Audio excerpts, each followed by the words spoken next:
Alright guys, so this is like one of our most requested videos was the update on this pack. Now I do want to take a moment and say that Dixie from Homemade Wanderlust just did a review on hers, but it is slightly different from mine. And I also have to let you know that there's another model like this, the Trajectory I believe it's called. Basically the same pack, but it's got frame stays in it. So basically it's an internal frame pack, so it can carry more weight. But first let's go through the differences between my pack and Dixie's pack. Dixie's pack you have to snap up on the top because hers is the newer updated model. Okay, so in this pack's lifetime there was one that had a belt that had sewn through belt that went inside. It actually had weep holes, the real old version. You probably never see one of those again. This is the next year pack. It has snaps to pull down the side, whereas Dixie's pack you have to snap it up top. Okay, that's one major difference. Next major difference is my belt loops are sewn in. All right, hers come off. That's another major difference. All right, but the general things like the padding on the inside, the mesh, the zip core, everything else is pretty much the same. I just wanted to get that out there before we start. Now, I'm not going to go into weights and stuff in this video. You can go down in the description box and follow my link that I'll leave there to my old video on this, where it has all that information. Right now I'm going to keep it short and sweet and explain to you where this pack's been, what it's been through, and what my thoughts are on it. So to start off with, this pack has been through 5 states, Virginia, West Virginia, South Carolina, Ohio, and Michigan. All right, so it's been Manistee in Michigan. It's been doing our beach overnight at the state park in Virginia. It's been all over Ohio. Foothills Trail in South Carolina, Dolly Sods in West Virginia. I mean, this thing's had some life beat into it. And I have taken at least 2 major falls in this pack. I mean, like real bad hard falls on stone and mud with no real damage. Now, there is some patina and discoloring from those falls that I'll show you later, but no damage. Now, another thing I want to touch on real quick is waterproof. Now, I've had this thing in torrential downpours and actually had it sitting outside my tent one night with the top just folded over, not even rolled down, and it poured down rain on it. All right, I've had some condensation build up inside, but I've never had it leak through. Never. All right, and my down quilts would pick that up real fast if it actually leaked through. So I don't know if the newer versions are not sealed up as good as these, but like Dixie said, for the price you're getting it, go ahead and seal it. Go ahead and just seam tape it or seam seal it or whatever. If you want to be lazy like me, just get a can of silicone spray and spray everything. That's what I do usually. But this has not been treated in any way, shape, or form, just so you guys know. Now, there is some things I have to talk about before we get into this anymore that I don't like. And they're so trivial, but I have to put them out there because I always tell you guys the good or the bad.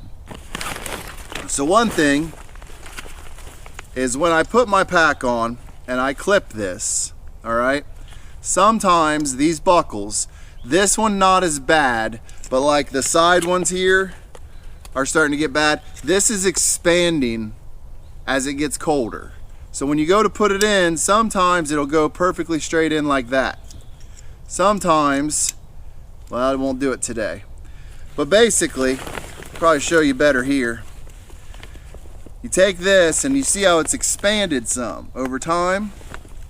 So when I push it in, it doesn't always every time go in perfectly straight. Sometimes it'll get just a little bit off kilter, enough that it'll not click. Most times it does. It's just a trivial little thing.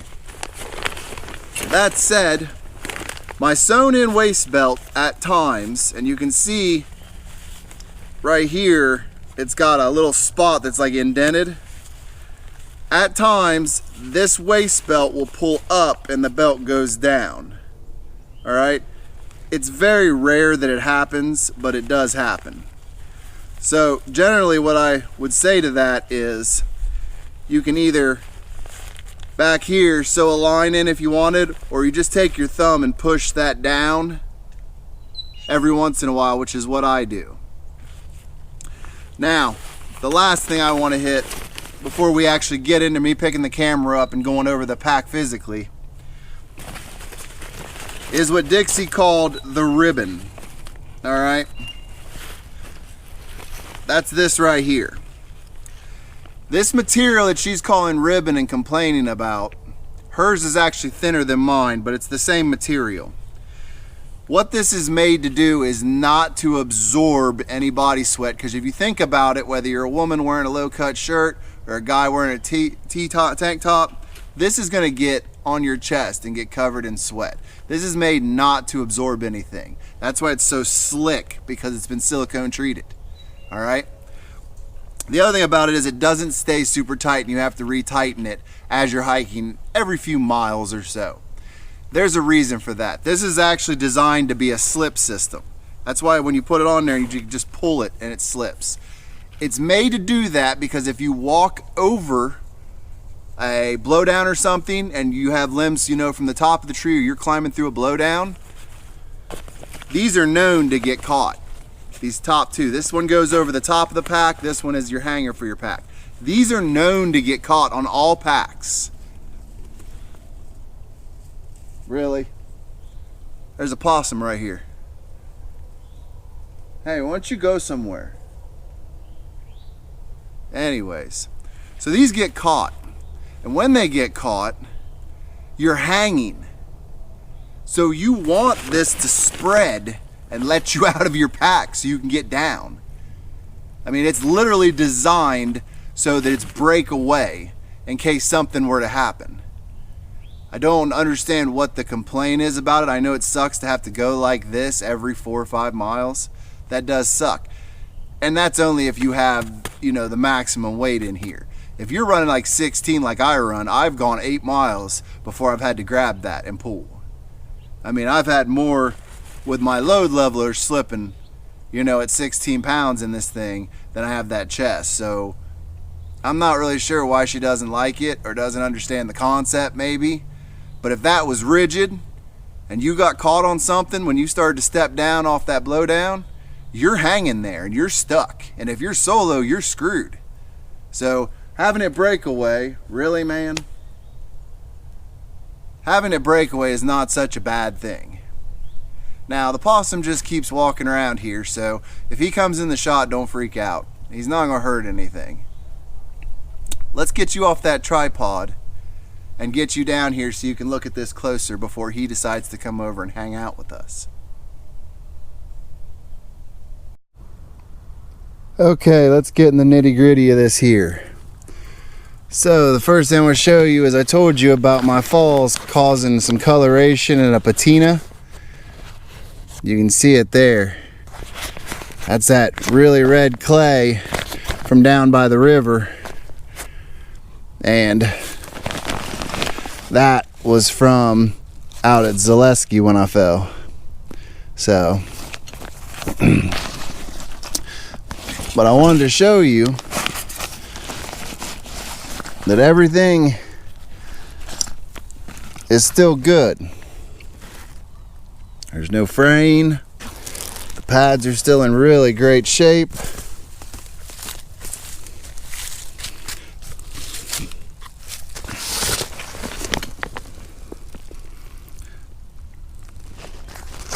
All the stitching's still solid.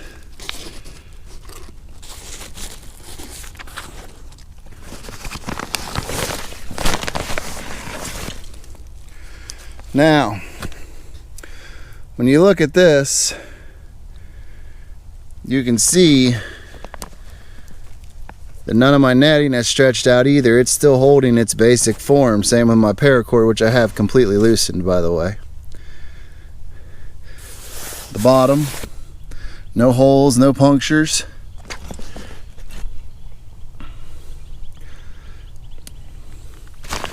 Now, let's look at the top here.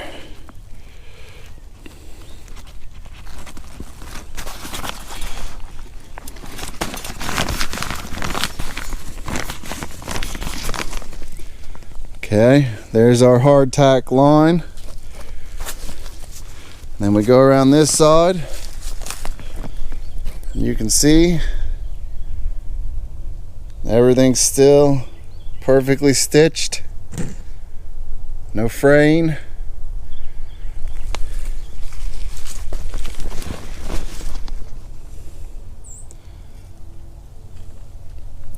Really looks good.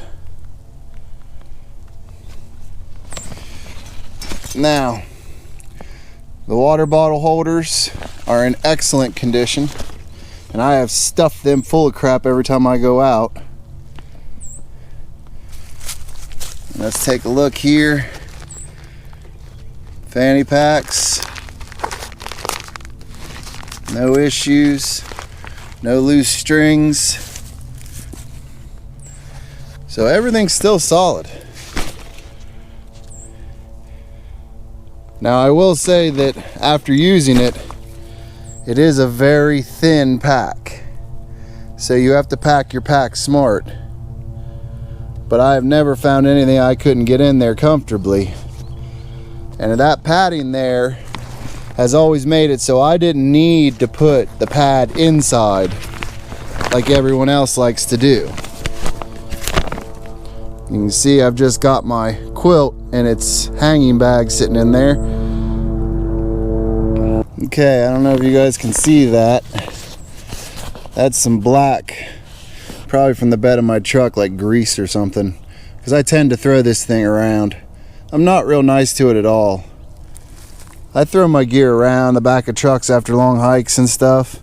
So you guys can know that when I put something out and say I've reviewed it after 6 months, I've beat the tar out of it. I mean, that's just the honest truth. I am not nice to gear.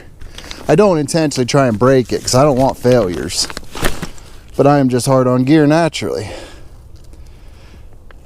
Now, after all this, you can see the material down the back has loosened up a little bit just because there's so much movement through there, but it's still rigid and fine. And since I sweat heavily down my back because I'm a bigger guy, you would think it would leak there. But this material doesn't leak, at least not on this one. So, let's talk about my final thoughts. Alright, so after all that, after it's all said and done, you've seen that the pack has traveled the US to multiple states with us. I do have to say that it has its ups, it has its downs. I mean, let's live in the real world. I don't really have a warranty per se on this pack. The sellers will work with you. You have a protection plan for so long after you buy it off AliExpress, but there's no real warranty per se. That said, I'm very good at fixing my own stuff, and I have people on hand that can fix things for me, or I can do it myself. So that's one thing you have to consider when you're looking at these packs. Now, I don't want to steer anyone away from buying these packs. I think that they're well worth the money, but it's just like anything. There's different grades to quality of what they're making, all right? So if you buy their 40 by 16, which is what my wife uses, you've got to understand that there's some inconsistencies as far as humans in your torso length. So when they make one pack for one person fits all, one size fits all, it's for the biggest person. So be looking for her 6-month review and another video coming after that about a modification to do a torso length change on it with very minimal work. That said, this pack, for the money, as I've seen it lately getting down to about the $120 range, is well worth the money. Well worth the money. All right, every penny. I have put this thing through heck. It's getting that, you know, trail color, as I like to call it, that patina, because it's lived on the trail. So I don't sit down and try and scrub this thing. I don't clean my pack. All right, it doesn't happen. It's just like my tents. I don't clean my tents per se. That said, if I'm gonna make a recommendation, I'm going to tell you to get this pack. I have a lot of other packs I'm looking at that I'm interested in, but I can't bring myself to pull the trigger on them because I can't complain about this pack. I mean, for what it is, it's hard to beat. So I'm still in the planning phase of what I'm going to do in the future because my wife has tried to steal this pack like 10 times from me. She loves it, even though it's a large torso length that fits her body perfectly. She absolutely adores this pack. So I wouldn't be surprised in the next year or so if I have to give it up to her or buy her one. But I definitely suggest it. Don't be afraid of 3F UL gear, whether it's their tents, whether it's their poncho tarps, whether it's, their packs. I mean, buy the level that you can afford because quality goes up with price through their gear just like any other company, and we shouldn't expect any different. But that said, I'm going to say that I know there's a lot of gear we have from 3F UL, like the poncho tarps, that you guys are waiting on reviews for. And you have to understand that until I can put it through its abusive stages, I can't do the 6-month review and tell you guys, yeah, okay, after 6 months, this thing's solid. So on other things that I haven't reviewed yet, give me a little more time. I'll get them all reviewed. I've got to make sure I get enough hours out on the trail on them in order for me to be able to come back and say, yes, I put it through its paces. So if you want to go back and see any of our videos using this, I have a playlist I'll put down in the description box of our hiking, camping, backpacking, all those that are in a playlist. And you can see this through like half our videos in that playlist to where we graduated to this from the Modace. And I think that if you go and watch them trips, you'll see it function quite well for us on the trails. On big mile stuff, I mean, a lot of them trips were 15 to 20 miles. So while it may not be a through hike, it definitely gets to see some real mileage with me. So until next time, I'm Tony with Our World Outdoors. And if you haven't already, please take a moment to subscribe, like, and share, and we'll see you in the next one.